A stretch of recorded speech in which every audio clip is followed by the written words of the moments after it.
வணக்கம், இது உங்கள் தினக்கதிர்.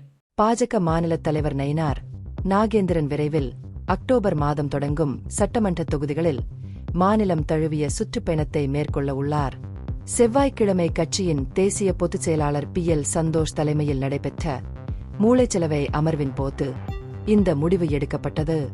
வரவிருக்கும் சட்டமன்ற தேர்தலுக்கான பிரச்சார உத்தியை வடிவமைப்பதில் இந்த கூட்டம் முதன்மையாக கவனம் செலுத்தியது.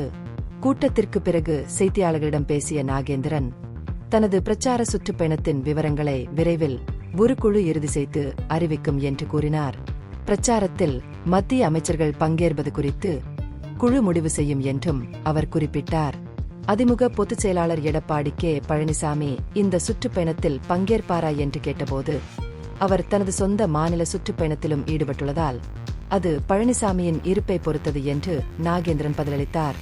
கட்சியின் கூட்டணி குறித்து அமர்வின் போது விவாதிக்கப்படவில்லை என்று அவர் மேலும் தெளிவுபடுத்தினார்.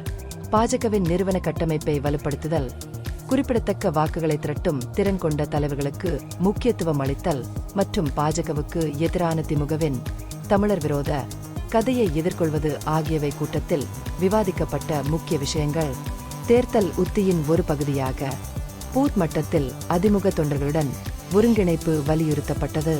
கட்சி நிர்வாகிகள் தங்கள் ஆதரவாளர்களை கட்டுப்படுத்தவும் சமூக ஊடகங்களில் தேவையற்ற சண்டைகளை தவிர்க்கவும் சந்தோஷ் வலியுறுத்தினார். ஆன்லைன் தகராறுகளில் ஈடுபடுவதற்கு பதிலாக கட்சியை வலுப்படுத்தவும் திமுகவுக்கு எதிராக ஒரு ஐக்கிய முன்னணியை முன்வைக்கவும் தலைவர்கள் மற்றும் தொழிலாளர்கள் தரைமட்ட முயற்சிகளில் கவனம் செலுத்த வேண்டும் என்று அவர் வலியுறுத்தினார். பாஜக தலைமையிலான மத்திய அரசின் திட்டங்கள், சமீபத்திய சரக்கு மற்றும் சேவை வரி, GST மறுசீரமைப்பு உட்பட மக்களுக்கு திறம்பட தெரிவிக்கப்படுவதை உறுதி செய்வதன் அவசியத்தையும் இந்த கூட்டம் எடுத்துக்காட்டியது.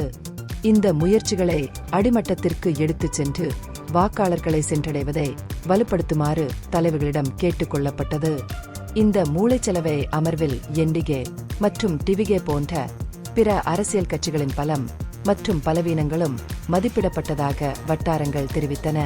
இதற்கிடையில் பிரதமர் நரேந்திர மோடியின் வரவிருக்கும் பிறந்த நாளை குறிக்கும் வகையில் கட்சி தொடர்ச்சியான முயற்சிகள் மற்றும் பரவலாக்கும் திட்டங்களை திட்டமிட்டுள்ளதாக பாஜக தலைவர்கள் தெரிவித்தனர். இந்த பகுப்பாய்வு நுண்ணறிவுள்ளதாக கண்டால் முக்கியமான அரசியல் முன்னேற்றங்கள் குறித்த கூடுதல் புதுப்பிப்புகளுக்கு லைக் செய்யவும், ஷேர் செய்யவும், சப்ஸ்கிரைப் செய்யவும். இது உங்கள் தினக்கதிர். நன்றி.